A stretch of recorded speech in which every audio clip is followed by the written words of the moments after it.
Just imagine, ಭಾರತಕ್ಕೆ ಸ್ವಾತಂತ್ರ್ಯ ಸಿಕ್ಕ ಮೇಲೆ ದಕ್ಷಿಣ ಭಾರತ ಪಾಕಿಸ್ತಾನದ ತರ ಮತ್ತೊಂದು ದೇಶ ಆಗಿದ್ರೆ ಹೇಗಿರ್ತಾ ಇತ್ತು?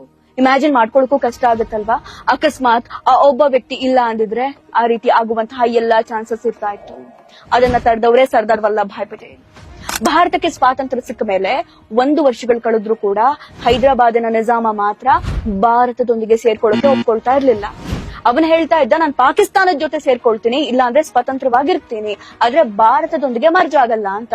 ಆದ್ರೆ ಯೋಚನೆ ಮಾಡಿ, ಹೈದರಾಬಾದ್ನ 80% ಪಾಪ್ಯುಲೇಷನ್ ಹಿಂದೂಗಳಿದ್ರು, ಆದ್ರೆ ನಿಜಾಮ ಮಾತ್ರ ಪಾಕಿಸ್ತಾನಕ್ಕೆ ಸೇರ್ಕೊಳ್ತೀನಿ ಅಂತ ಹೇಳ್ತಾ ಇದ್ದ.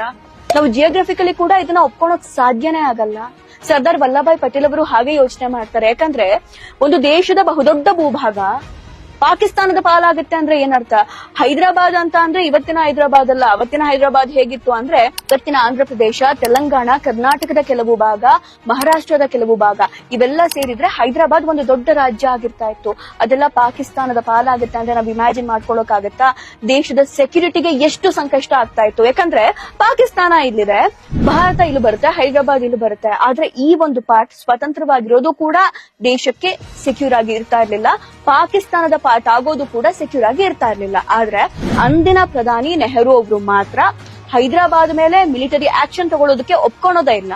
ಆಗ ಸರ್ದಾರ್ ವಲ್ಲಭ ಭಾಯ್ ಪಟೇಲ್ ಅವರು ಯೋಚನೆ ಮಾಡ್ತಾರೆ, ಸ್ವಾತಂತ್ರ್ಯ ಹೈದರಾಬಾದ್ ಯಾವತ್ತಿದ್ರು ಕೂಡ ಭಾರತದ ಹೊಟ್ಟೆಯೊಳಗಿರುವಂತಹ ಕ್ಯಾನ್ಸರ್ ಇದ್ದಂತೆ ಅಂತ. ಹಾಗಾಗಿ ಅವರು ಇದನ್ನೆಲ್ಲದನ್ನ ಯೋಚನೆ ಮಾಡಿ ಅಂದಿನ ಪ್ರಧಾನಮಂತ್ರಿ ನೆಹರು ಅವರು ಯುರೋಪ್ ಟ್ರಿಪ್ ಅಲ್ಲಿ ಇದ್ದಾಗ ಆಕ್ಟಿಂಗ್ ಪ್ರೈಮ್ ಮಿನಿಸ್ಟರ್ ಆಗಿ ಕೆಲಸ ಮಾಡ್ತಿದ್ದಂತಹ ಸರ್ದಾರ್ ವಲ್ಲಭ ಭಾಯ್ ಪಟೇಲ್ ಅವರು ಮಿಲಿಟರಿ ಅವರಿಗೆ ಆರ್ಡರ್ ಪಾಸ್ ಮಾಡ್ತಾರೆ, ಹೋಗಿ ಹೈದರಾಬಾದ್ ಅನ್ನ ವಶಪಡಿಸಿಕೊಳ್ಳಿ ಅಂತ. 4 ದಿನದಲ್ಲಿ ಮಿಲಿಟರಿ ಹೈದರಾಬಾದ್ ಅನ್ನ ತಮ್ಮ ಕಂಟ್ರೋಲ್ಗೆ ತೆಗೆದುಕೊಳ್ತಾರೆ. ಇದಕ್ಕೆ ಸರ್ದಾರ್ ವಲ್ಲಭ ಭಾಯ್ ಪಟೇಲ್ ಅವರು ಕೊಟ್ಟಂತಹ ಹೆಸರು ಆಪರೇಷನ್ ಪೋಲೋ.